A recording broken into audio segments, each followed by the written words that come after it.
more than just an art.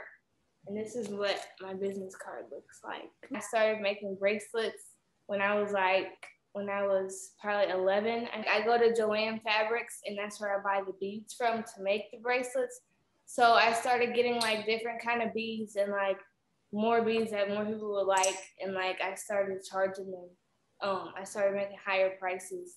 I sell a lot of bracelets at like booths and stuff that I have an opportunity to go to, like in the summer.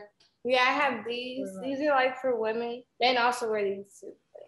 Awesome. I want like my own store. Like I like having my bracelets in other people's stores, and then I just want to do that when I get older. Matthias and I are 50-50 co-owners of Acacia Ranch Show Goats, and physically we sell our premier show goats, and these are in the affordable range for all of our consumers. So show goats are boar goats, which are meat goats, and you raise them out to 80 pounds and take those to the show at 4-H shows to where you show them, and then afterwards you sell them for market as meat. Me and my sister, we got into raising goats. So we'd go around and buy goats from people that we knew. And from there, we built our own herd to 20 does. And we now breed and raise them, the babies, to sell to other 4-H members or any other people that are interested in raising baby goats. We each went to the local auction near us, and we got to pick out our own goats using our own money. And we bought those goats to invest in our future. However, in 2018, just a few years ago, we decided to merge our herds.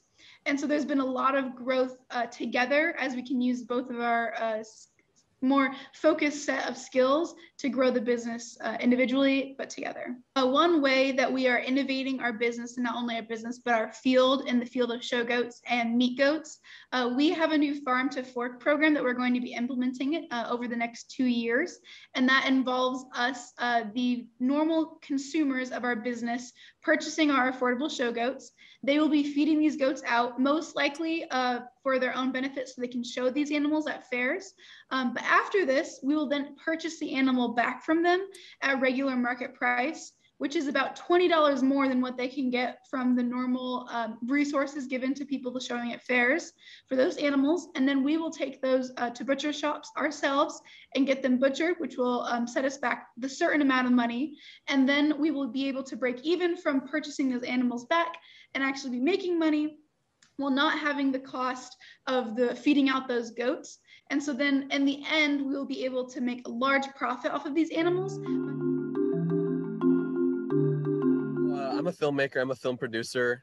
So what I do is I make films, and on a smaller scale, I also produce corporate videos. I've had Subway as a client. Currently, I'm working with the nonprofit New Hope of Indiana. It's not your traditional business structure where you have like your head and then your employees and then the frontliners making your product. It's kind of like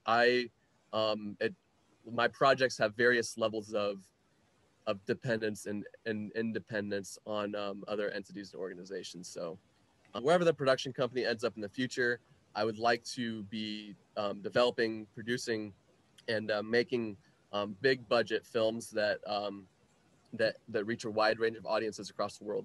This is assuming that our upcoming production goes well, but I will be graduating college with 3 feature films under my belt.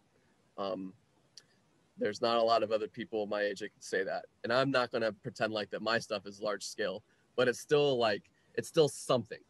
And it still gets people together. It still gets people meeting each other. And so I'm happy that through the projects that I'm doing, they've been able to serve as a form of networking for other collaborators, because I know that there's people that I've worked with that I brought together that are now working together on other stuff. And that's really, really cool to see, because it's helping the community grow. I am the owner of The Flame Candle. It's a shop on Etsy as well on eBay. It sells custom-made candles, and we've been in business since 2017. You can choose what color you want, what scent. There are top labels. You can customize what words or message you want on there. And some candles have sprinkles in them for different occasions. You can choose the different color sprinkles you want for that as well. So in the beginning, I started selling candles to my classmates, just a couple at first. And then I think it was my sisters told me to open an Etsy shop. So I did that.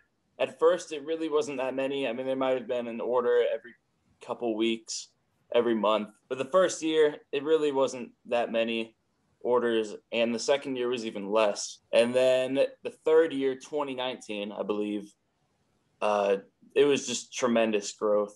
I mean, I think what I did in January, I about doubled the previous year. And 2019, I sold about $38,000 worth of candles, I think. Last year, 2020, more than doubled that. I think about 81,000 in sales. And this year, about 55,000 in sales already. So steady growth. At first, when I had a candle business, people, if they would ask me about it, I maybe would be a little shy because it would be a little, I don't know, like a little weird, they would think at first. But now I'm not afraid to talk about it when people ask me. But I'm giving them real numbers when they ask about the revenue or the sales. And I mean, honestly, most of the time people ask me, they think it's a joke if I tell them the real number. They don't think it's serious. But I mean, that the growth is probably, I mean, it was just so steep and exponential, as you said. So